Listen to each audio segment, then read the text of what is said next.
lyricist and very inspirational rapper who's turning heads. Ladies and gentlemen, give it up for G-Face. Gang, what it do? What's up, baby? How you doing, my brother?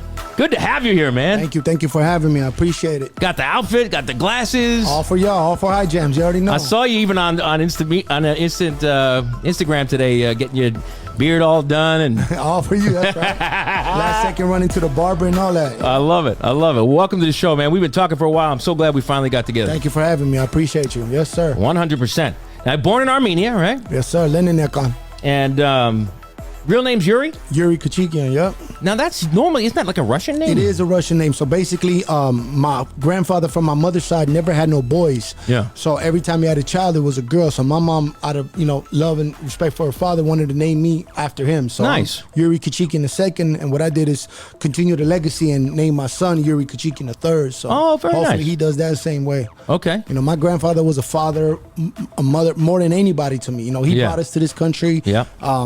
Unfortunately, I was in prison when he passed away, so I wasn't even able to say goodbye to him. Oh, man.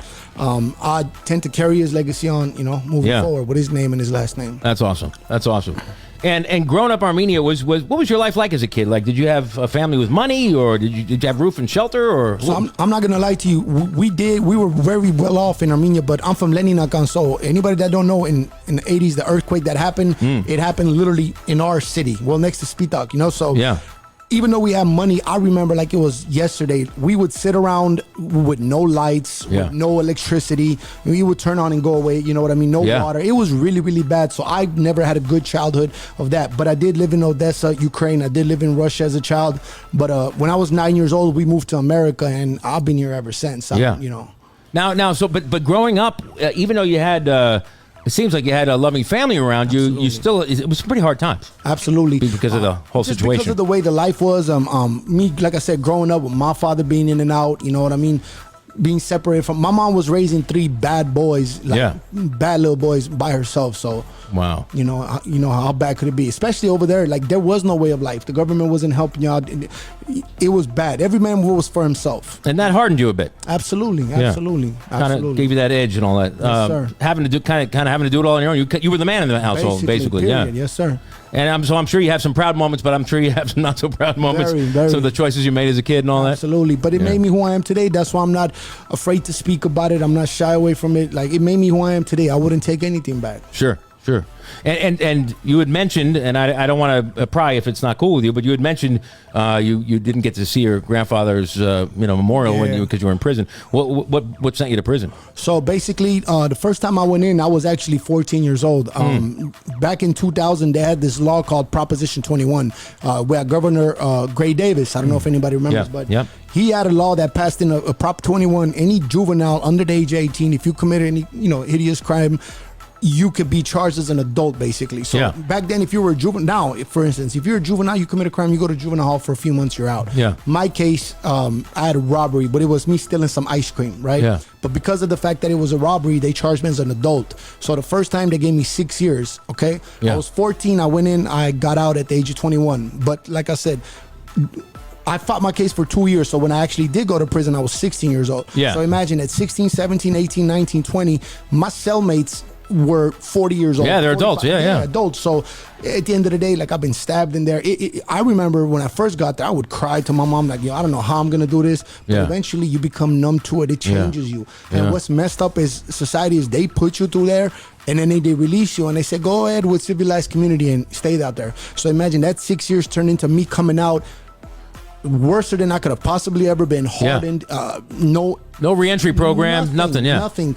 So I went back, 2 years later, I went back in for 9 years. What'd you go back in the second time for? So the second time I went back in for assault with a deadly weapon. I had, got into a altercation with 2 gentlemen. They gave me a stabbing charge. I got in a stabbing. I want to be all transparent. I went to prison. I was actually facing a life sentence because that was my 3rd strike already.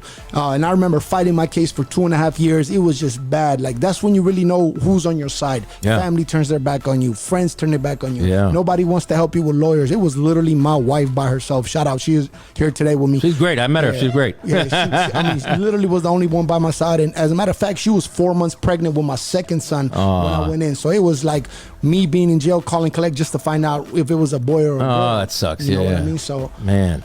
Did they allow her to visit and all that? Absolutely, but I was in Jamestown. I was like Folsom State Prison, Jamestown. okay. So it was Sacramento, real far. So sometimes she had to drive 6-7 hours by herself with 2 kids at the time. I don't want to take away from your music stuff and harp on this, but did they treat her like crap when she came? Because I hear that happens a lot. Every single time. I remember one time we had a visit. They strip searched her and brought a canine German Shepherd to sniff my kids' diapers for drugs. Oh, dude. Yeah, it was bad. They always, they look at you with tattoos. Oh yeah, they doing something wrong. But yeah. All right, well, let's get off that. Thank you for being so transparent. And it's a past that you probably are not the most excited about, but it made you who you are today, and so you've taken it and swung it back, right? I'm not proud of it whatsoever, but I am humbled by it because, like I said, at the end of the day, it made me who I am today. So when was it? Was it back in Armenia, or was it when you were in the prisons, or when was it that you fell in love with Tupac? Man, I'm glad you said that because I actually have a portrait of him on my back. Do you? Yeah, big ass one too.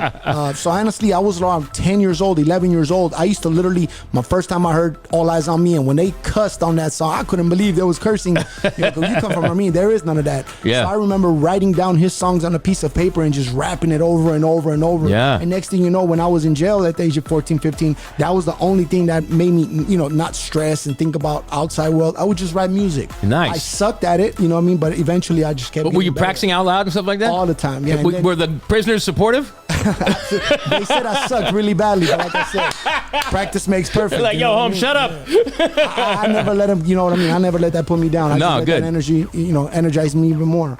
Wow. All right, I like it. So then how did you get started from, just writing some rhymes to actually doing your thing and getting noticed in a positive way?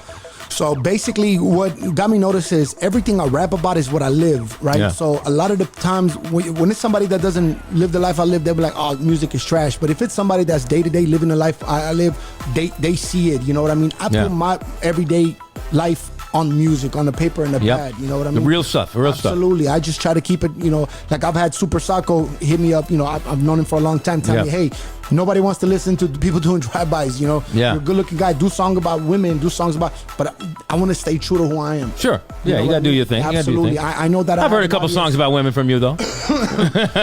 Yeah, but it ain't the romantic type. No, I know. I'm going to play one tonight. There you go. Like I said, I want to be true to who I am, Yeah, exactly.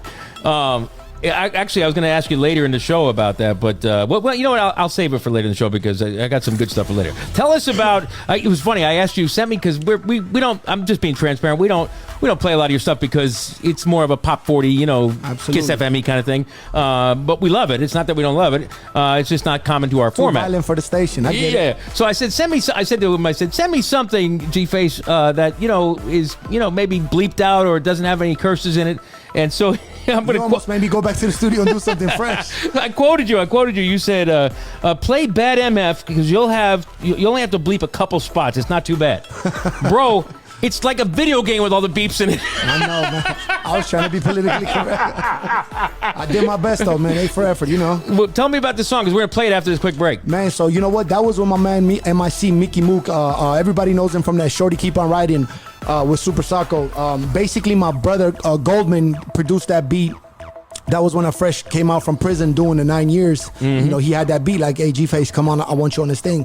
We did the music video, and literally that song went viral on YouTube. I'm talking about over 100,000, and then boom, YouTube shut us down saying, too many guns, too many this. But at the end of the day, that's the life I live, so that's what I was trying to portray.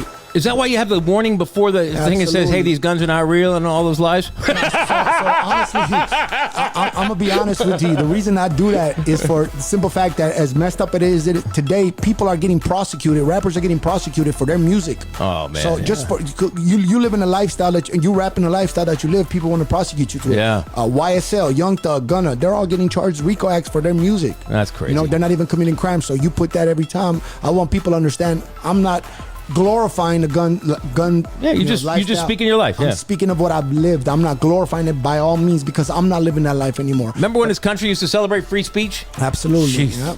Crazy. Amen to that. All right, well, we're going to play